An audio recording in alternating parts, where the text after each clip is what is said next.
We are going to talk about that big old tower, but I promise you'll also get tips for some fun things to do in Paris that are not plastered all over the internet. I'll share the top attractions in Paris that are actually worth visiting and some of the more unknown hidden gems that the French capital has to offer. And at the end of the video, I'll share 5 things you should avoid doing in Paris. By the way, hi, I'm Chris, a former travel agency owner who is now sharing practical travel tips here on YouTube. So hit the subscribe button and let's get right into the Paris travel guide. It's not a Paris trip without the Eiffel Tower. Standing at over 330 meters tall, it once held the record as the tallest structure in the world, and it was almost dismantled after 20 years, but thankfully they let it stay. Make sure you pre-book your ticket online, prepare to stand in a few queues and just enjoy the experience of visiting one of the world's most iconic monuments. I actually think that the second floor is a more enjoyable experience than the top one. The top one is tiny, and with all the other people it feels a wee bit claustrophobic actually. Also, make sure you don't book your ticket too early in the day if it's in the winter time, because as you can see it gets quite misty here in Paris.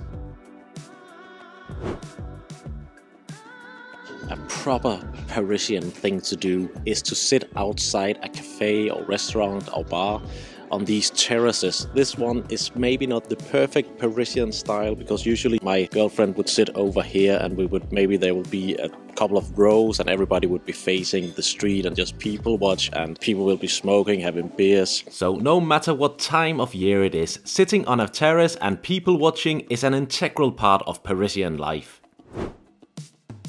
I think it's wonderful and a bit crazy that the banks of the river Seine is actually a UNESCO World Heritage Site, but I totally get it, and therefore I think a river cruise on the Seine is an absolute must-do when you're visiting Paris. There are many different river cruises in Paris, and I'll leave a link below so you can get an overview, but I'd suggest just going on a 1-hour cruise and perhaps taking the boat from either the Eiffel Tower or Notre Dame, so that you can use the cruise as a break from all the walking that you will be doing in Paris.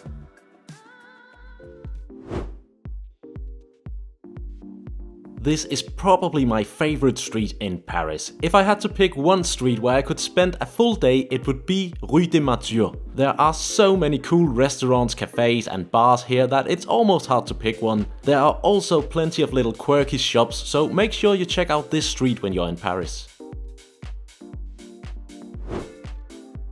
You've surely heard about the Louvre, but did you know that the art museum actually used to be a royal residence here in the heart of Paris? Of course, that all changed during the French Revolution, and since 1793 it's actually been a public museum. The museum is home to over 35,000 works of art, and I'm sure you've seen the most famous piece of this lady once or twice before. There's a secret entrance to the Louvre, so you don't have to stand in this massive queue. What you need to do is pre-book a ticket online, look up Carrousel du Louvre on Google Maps and head down there. Doing so will save you a massive amount of time on your trip to Paris, because the main queue to the museum is pretty insane.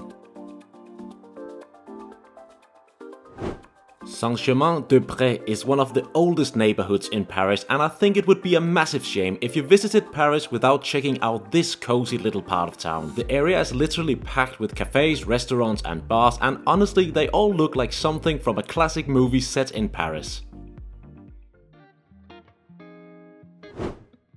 The Notre Dame de Paris is probably one of the most famous Gothic cathedrals in the world. It's located on the small island Île de la Cité, right between two of the best areas in Paris, but more on those later in the video. Construction of the cathedral began in 1163, but it took around 100 years before it was finished. And the gargoyles that you see aren't just for show, they're actually designed to direct rainwater away from the walls, so there's a little cool fact that you can impress your travel partner with. As you probably know, the Notre Dame de Paris was highly damaged by a fire in 2019, but it's opening in December 2024 again. Saint-Sulpice, and I'm sorry to the French people who has to listen to me pronounce all these places, but Saint-Sulpice is the second largest church in Paris. The church is notable for its mismatched towers, and it's also just plain stunning on the inside. It's also completely free to enter, which is always nice when you're on a city break in one of the more expensive cities in Europe.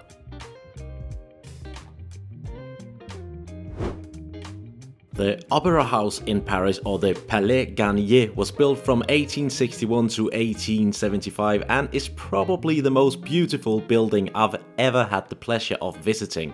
It's obviously world famous for its beauty, but it's also the set of the famous novel The Phantom of the Opera. You can get an entry ticket for 15 euros that grants you access to explore the building. I'm not really a big fan of opera, ballet or musicals, but I really enjoyed visiting the Paris Opera House and just taking in all the beauty. Although they may originally come from Brittany, crepes are sold everywhere in Paris, from street vendors to sit-down spots. So you can go sweet with Nutella and banana, or savory with ham and cheese, or pretty much any filling you could ever dream of. Paris is the perfect city to just stroll about. There's a reason so many movies are set in it. It's simply incredibly beautiful everywhere. So my general advice for exploring Paris is that every day on your trip you have something on your itinerary so that you have a general direction of your day, and then you just walk and make sure you have time to wander off into the small alleys and sit down at that little cute cafe you just walked past. The Pantheon is a true symbol of French history and pride. It has a little bit of everything: a stunning dome, monumental columns and tons of inspiring stories.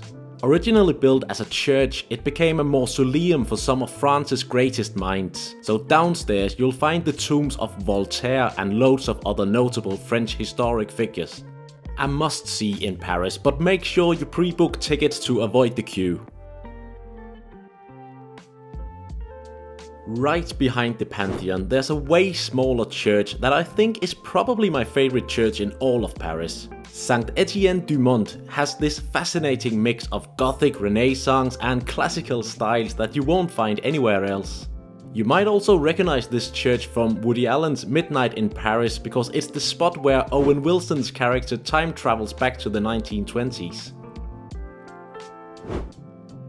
The Latin Quarter has an atmosphere that's both ancient and super young. The area is named for the Latin that used to be spoken in its universities, so this is Paris's academic heart, buzzing with students, quaint bookshops and a few trendy cafes as well. For a stunning free view of the city, head over to the rooftop at the Galeries Lafayette. Galeries Lafayette is this iconic department store, which is actually an attraction on its own with this beautiful glass dome. But from the rooftop you can see all of Paris, including the Eiffel Tower, but I would definitely advise coming here as early as possible in the day, as it gets really busy, as you can see from my last visit here.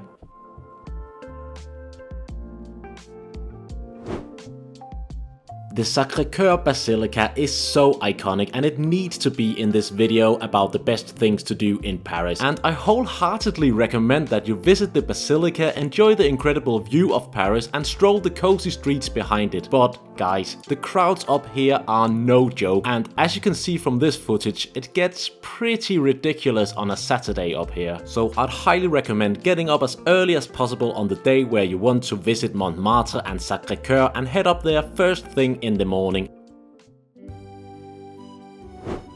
Le Marais is one of Paris's oldest and trendiest districts. This neighborhood has it all: historic charm, hip boutiques and some of the best food spots in the city. So if you wanna see the coolest people in Paris, you just need to head to a cafe in Le Marais, sit outside and do some people watching.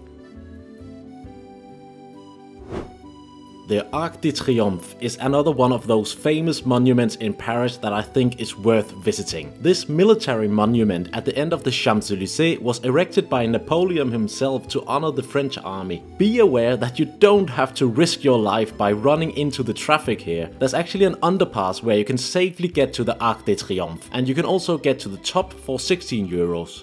I also promised you 5 things you should avoid when in Paris, so here they are. Don't stay around the Eiffel Tower. The area isn't interesting at all and all the restaurants are overpriced around here. Don't skip the little bonjour anytime you talk to someone. It's a big part of French culture to say that polite little hello whenever you start an interaction. Don't use taxis all the time. They're expensive, get stuck in traffic, and the metro in Paris works like a charm. Don't accept the free bracelet from the scammers around the most famous monuments. The moment it's on your wrist, they're gonna demand money. Don't try to see everything Paris has to offer on your first trip. Allow yourself to just walk around without purpose and take in the beauty of Paris. Thanks a lot for watching. Give the video a like if you found it helpful and subscribe to the channel for more travel guides.